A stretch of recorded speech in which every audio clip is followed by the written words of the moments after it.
या देवी सर्वभूतेषु शक्तिरूपेण संस्थिता नमस्तस्यै नमस्तस्यै नमस्तस्यै नमो नमः। ये एक जो श्लोक है ना, ये मेरा बहुत ज़्यादा फेवरेट है, क्योंकि हर समय शक्ति के रूप में तो माँ मौजूद है और हर बात में भी शक्ति है, हर सिद्धि में भी शक्ति है और हर परफेक्शन को करने में भी शक्ति है। और ये सब कुछ जो डिराइव होता है ना, वो डिराइव होता है नवरात्रि की आखिरी 9वीं देवी से, जो है माता सिद्धिदात्री। बहुत ही सुंदर और अलौकिक है इनकी व्याख्या में अगर आपको बताऊं, इनकी कथा में आपको बताऊं, तो चलिए शुरू करते हैं। आज हम अंडरस्टैंड करेंगे कि सिद्धिदात्री माता के फल क्या है, उनकी ब्लेसिंग्स क्या है, उनका मीनिंग क्या है और कैसे हम अपने लाइफ में सिद्धि को पा सकते हैं। तो चलिए, सिद्धिदात्री माता जो थी, इनकी कहानी कुछ ऐसी है कि कुछ भी नहीं था, जब कुछ भी नहीं था, पूर्ण आकाश खाली था, तो उसमें सबसे पहले जो पैदा हुई वो थी बहुत ही ज़्यादा स्ट्रॉन्ग लाइट, जो हर जगह फैल गई। वो लाइट इतनी स्ट्रॉन्ग थी कि वो हर जगह फैल गई। उस लाइट से धीरे धीरे मैटर फॉर्म होने लगा। मैटर यानी कि जैसे आप जानते हैं कि स्टोन्स होते हैं, कंकड़ है, सूर्य है, ये बहुत सारे पैदा होने लगे। जब ये पैदा होने लगे ना, ये मैटर पैदा होने लगा, तो इस पैटर्न में इस मैटर में सिद्धिदात्री माता का जन्म हुआ।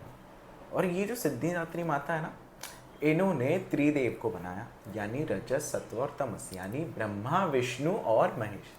और फिर ब्रह्मा, विष्णु और महेश को बना करके इनको अपने अपने कर्म दे करके माता ने फिर उनके लिए एक एक उनकी कंसोर्ट बनाई, यानी कि उनकी पत्नियां, मतलब त्रिदेवियाँ, सरस्वती, लक्ष्मी और पार्वती। और फिर इसके बाद में सिद्धिदात्री माता ने आगे बहुत अनेकों देवताओं की रचना की और हर किसी को कुछ कुछ सिद्धियाँ प्रदान की। अब बात बड़ी इंटरेस्टिंग है, इसको नोट करना, इसको ध्यान में देना। मैं इसकी आपको व्याख्या भी बताऊंगा, बहुत सुंदर है। ब्रह्मा, विष्णु और महेश, आपको पता है क्या ब्रह्मा, विष्णु और महेश ये एग्जैक्टली है क्या? ये बहुत सुंदर है। ब्रह्मा, ब्रह्म देवता क्रिएशन से संबंधित है, वो कोई भी चीज बना सकते हैं। तो ये हुआ रजस। जैसे कि एक माचिस की तीली जलाई, जैसे ही वो अपन उस माचिस की तीली को जलाते हैं, तो वो जो पहला स्पार्क हुआ ना, वो जो पहला भड़क हुई ना, वो है रजस। वो जो अचानक से पैदा हुआ वो है रजस। जैसे एक गाड़ी को इग्नाइट दिया तो गाड़ी स्टार्ट हुई, वो है रजस। किसी भी चीज की जो उत्पत्ति होती है वो रजस होती है। और दुनिया में हर जगह पे रजस, सत्व और तमस हर किसी में मौजूद होते हैं। इसके बाद में जब वो माचिस की तीली कंटिन्यूस जल रही है, जब वो जल रही है, तो वो होता है सत्व। ये गुण दिया गया भगवान विष्णु को। इसीलिए विष्णु जी को पालनहार भी कहा जाता है जगत का, क्योंकि शुरुआत करने वाले ब्रह्मा है और उसको कंटिन्यूस चलाने वाला सत्व जो है, जो सात्विक है, वो विष्णु स्वरूप है। और इस विष्णु स्वरूप में पालनहार होने के कारण फिर बाद में जब उसका एंड होने आता है ना, जैसे वो माचिस की तीली एंड होने को आती है या गाड़ी चलते चलते रुकने के स्टेट पे आती है, तो वो जो स्थिरता होती है वो होती है तमस, जिसको महादेव से, शिव जी से जोड़ा गया। शिव जी से इस चीज को जोड़ा गया। अब देखिए इनकी त्रिदेवियां कैसे जोड़ी गई। ब्रह्मा जो है ना, क्योंकि वो किसी भी चीज को क्रिएट कर सकते हैं, तो इसके लिए चाहिए ज्ञान। इसीलिए माता सरस्वती के साथ इनको जोड़ा गया। किसी भी चीज को शुरुआत करने के लिए लगने वाला जो ज्ञान है, उसके रूप में माता सरस्वती। दूसरा, किसी भी चीज को कंटिन्यूसली चलाने के लिए, सात्विकता को रखने के लिए, अपना कर्म समय पे करने के लिए, क्योंकि विष्णु कृष्ण का भी रूप है तो वो कर्म से ही संबंधित है, तो अपना कर्म भी समय पे करने के लिए, चलना मिलने के लिए, वो जो चलन होती है ना, वो जो रूटीनली सारी चीज़ें चलती है, पैसे का फ्लो आता है, हम कोई नई चीज़ बाय करता है, फिर हमारा दिनचर्या चलती है, ये सब कुछ जो होता है वो चलन के लिए इम्पोर्टेंट है माता लक्ष्मी। माता लक्ष्मी जो है ये पैसे से भी संबंधित है, ये आपके घर की सारी खाने के पदार्थ से भी संबंधित है। मतलब लक्ष्मी जो है वो चलन से संबंधित है, इसीलिए विष्णु जी के साथ जोड़ी गई। और फिर बाद में शिव जी के साथ में जोड़ा गया पर्वत की पुत्री पार्वती, यानी कि जब इस सब का एंड हो जाएगा तब वो जो पृथ्वी की तरफ में जाएगी, वो भूदेवी की तरफ में जाएगी, तो पार्वती उसे सहेज ले। हमने पहले दिन शैलपुत्री की स्टोरी में जाना ना कैसे माता पार्वती वो भूमि से संबंधित है। यही रीजन है कि सिद्धिदात्री माता ने रजस सत्व और तमस को बनाया, और रजस सत्व और तमस के जो सात्विक ट्रेट्स है, यानी कि ज्ञान, चलन और सहेजने की शक्ति, ये भी बनाई। ये बहुत इंटरेस्टिंग है। मतलब ऐसा नहीं है कि त्रिदेव सिर्फ कंसेप्चुअल चीज़ है। मैं मानता हूँ त्रिदेव हमारे डे टू डे रहने के, डे टू डे लाइफ को बढ़ाने के चीज़ों में भी हर समय हमें दिखता है, उनका रूप दिखता है, उनका रंग दिखता है। और इसी के कारण तो हर एक चीज़ बहुत सुंदर हो जाती है ना अपने लिए, करने के लिए। जितने भी लोग अगर आप देखोगे जिन्होंने बहुत कुछ कमाया है, जिनके पास में आप मान सकते हो बहुत ज़्यादा सिद्धियां हैं, क्योंकि सिद्धियों का एक रूप पैसा होता है, एक ज्ञान होता है। आप मान लीजिए एलॉन मस्क है, मार्क ज़करबर्ग है, हमारे देश के बहुत बड़े नामी जो बड़े बड़े मान लीजिए अंबानी हैं, अडानी हैं, या बहुत बड़े बड़े नामी बिजनेसमैन हैं। ये सारों को जो सिद्धियां प्राप्त हुई ना, वो यही है कि रजस सत्व और तमस का ज्ञान, फिर उसके जो प्रॉफिट्स है वो, यानी ज्ञान, चलन और स्थिरता। ज्ञान कैसे हम अपना बिजनेस रन करें, फिर उसको चलाए कैसे, चलन में कैसे लाए, वो पैसे से आएगा, या और सारी प्रोडक्ट्स, या कहिए उसको हम ऐसा बोल सकते हैं कि जो चलन होता है वो पैसा नहीं है, रिसोर्सेज है। तो जो भी मेरे को रिसोर्स लगने वाली है वो, और फिर उसके बाद में इसको मैं स्टेबल कैसे बनाऊँ, इसको मैं स्थिर कैसे बताऊँ, वो पार्वती के गुण से आएगा। रजस सत्व तमस ऐसे काम करता है। ये 6 अंग जब मिल जाते हैं ना एक बार, ये 6 अंग जब अपने को आत्मसात हो जाता है, तब मिलती है सिद्धि। इंटरेस्टिंग बात है ना, क्योंकि सिद्धिदात्री देवी से ही तो ये सारी चीजें वापस आई। ये होती है सिद्धि।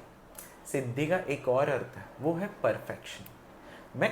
आपको सच बताऊं तो कहीं पे तो इसका संबंध ना इन 6 चीजों से भी है।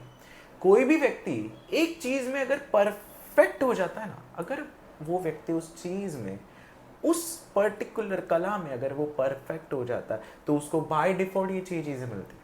कैसे? अगर मैं आपको एक एग्जांपल दूं, एक बहुत ही सुंदर कलाकार, एक बहुत ही सुंदर आर्टिस्ट, उसको पता होता है उसको कब स्टार्ट करना है, किस वे में स्टार्ट करना है। ये ज्ञान आ गया, और रजस स्टार्ट करना है, रजस और ज्ञान दोनों चीज़ें आई। फिर उसको पता है अपने प्ले को कैरी ऑन कैसे करना है, यानी कि सत्व आ गया, उस प्ले को कंटिन्यूसली कैरी ऑन कैसे करना है। उसी में आ गया चलन, और उसके बाद में उस प्ले को दी एंड कैसे देना है, उसको शिव स्वरूप, उसको दी एंड, उसको शिव बनाना कैसे है, और जिससे कि स्थिरता है पार्वती की। कितनी इंटरेस्टिंग बात है ना। ये सिद्धि होती है, ये परफेक्शन होता है। फिर इसके बाद में ये जब तीनों चीज़ों से हम गुजर जाते हैं, तो हमारे पुराणों में एक और बात लिखी है कि कैसे माँ सिद्धिदात्री ने शिव जी को अष्ट सिद्धियों का भी ज्ञान दिया। अब अगेन ये भी बड़ी इंटरेस्टिंग बात है। कोई भी चीज़ परफेक्ट कर लेते तो शिव प्राप्ति होती है, ऐसा कहते हैं, शिव स्वरूप प्राप्त होता है। वो जो शिव बनना होता है ना, भोलेनाथ बनना होता है ना, उसका मतलब ही है परफेक्शन को प्राप्त करना। कैसे? क्योंकि हम रजस से गुजरे, उसकी स्टार्ट से गुजरे, फिर बाद में सत्व से गुजरे, उसकी कंटिन्यूटी से गुजरे, और फिर बाद में दी एंड हो गया, उसको जान गए तो तमस में आ गए, तो शिव स्वरूप हो गए। इसीलिए महादेव भी कहा जाता है शिव जी को, यही रीजन है। शिव जी को उन्होंने क्या बताया? अष्ट सिद्धियां। ये 8 सिद्धियां बहुत ज़्यादा इंटरेस्टिंग है, मेडिटेटिव एक्सपीरियंस के लिए भी, यानी कि सांख्य के लिए, और कर्मियों के लिए भी, जो कर्म से अपने को एक्सीलेंट बना रहा है और जो मेडिटेशन से अपने को एक्सीलेंट बना रहा है। ये दोनों का जो जाना है वो एक ही जगह पे जाना है। जैसे कृष्ण गीता में कहते हैं, कर्मियों की गति और सांख्यिक की जो गति है वो एक ही जगह है। वो है परफेक्शन, वो है शिव बन जाना, वो है महादेव बन जाना, और अष्ट सिद्धियों को पहचानना। ये 8 सिद्धियां बहुत ज़्यादा इंटरेस्टिंग है। इसके ऊपर डिटेल में मैं कभी आपसे किसी और दिन ज़रूर चर्चा करूँगा, क्योंकि नहीं तो फिर उसका कंटेंट जो है वो काफ़ी लंबा हो जाएगा। अभी आप लोग कैसे सिद्धिदात्री माता की एक्चुअल ब्लेसिंग्स ले सकते हैं, इसको समझना बड़ा इंपॉर्टेंट है। तो सिद्धि जो होती है ना, हर किसी के लिए फिक्स है। वास्तु पुरुष मंडल में हम अगर देखते हैं कि 45 प्रकार के देवता एनर्जीज है, जैसे हम लोग रेगुलरली डिस्कस करते हैं कि 16 जोन है, फिर 45 देवता एनर्जीज है। हर किसी की अपनी अपनी अलग अलग सिद्धि है।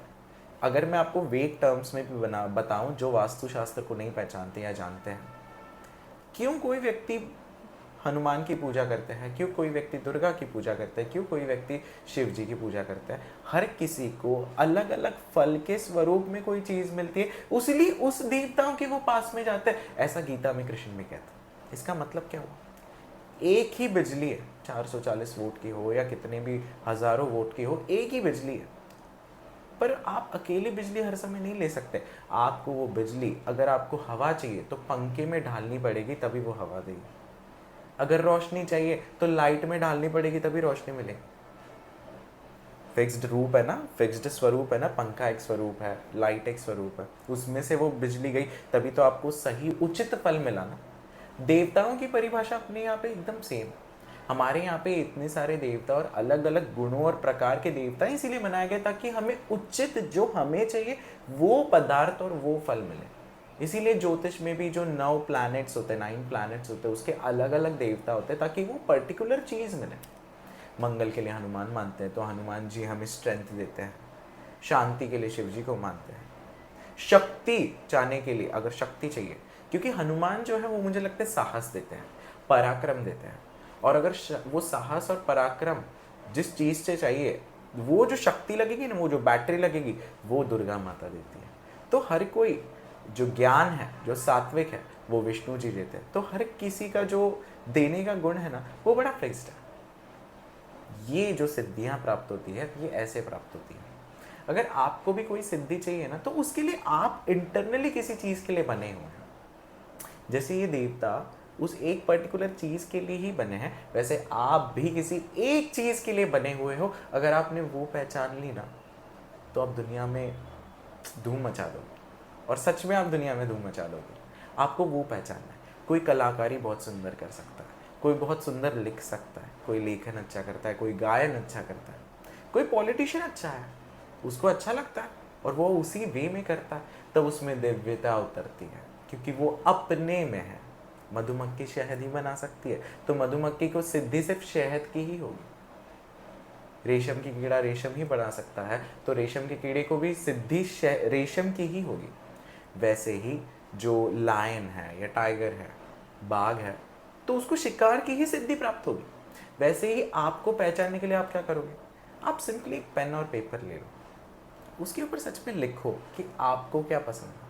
जैसे अगर आप मुझे देख रहे हो तो शायद मुझे ऐसा लगता है कि मुझे जो चीज़ की सिद्धि है वो वाणी की हो सकती है, या वो बात की हो सकती है, उसको समझने की हो सकती है। वैसे हर किसी की अलग अलग अपनी क्वालिटीज़ है ना, और वो क्वालिटीज़ को पहचानना बड़ा इंपॉर्टेंट है, क्योंकि यही चीज़ आपको दुनिया में सब कुछ दे देगी। जो भी आपको चाहिए, आपको पैसा चाहिए, आपको नाम चाहिए, आपको शोहरत चाहिए, जो चीज़ आपको चाहिए, आपको रिश्ते चाहिए, वो एक ही चीज़ दे देगी। उसके लिए जानना ये भी इम्पोर्टेंट है, कर्म से जो सिद्धियाँ प्राप्त होती है, यानी कि श्रीमद् भगवद गीता। तो वो भी हम किसी दिन और चर्चा करेंगे श्रीमद् भगवद गीता के चैप्टर्स में। पर आज आप ज़रूर ये होमवर्क करिए और कमेंट सेक्शन में भी बताइए आप किस चीज़ में होशियार हो। आपको क्या लगता है इंटरनली कि मुझे ये चीज़ आती है, मैं इस चीज़ में बहुत अच्छी हूँ या मैं बहुत अच्छा हूँ उस चीज़ में। उसको लिखिए, फिर उसको दोहराइए, फिर उसमें रजस सत्व और तमस का हार है, उसके लिए लगने वाला ज्ञान, चलन और स्थिरता क्या है। जब आपको ये 6 चीज़ें मिल जाएंगी तो आप भी उसमें सिद्धि प्राप्त कर सकते हो, क्योंकि माता सिद्धिदात्री से ही तो ये सारा कुछ प्राप्त होता है ना। है ना इंटरेस्टिंग बात? आई होप आपको कंटेंट अच्छा लगा। धन्यवाद।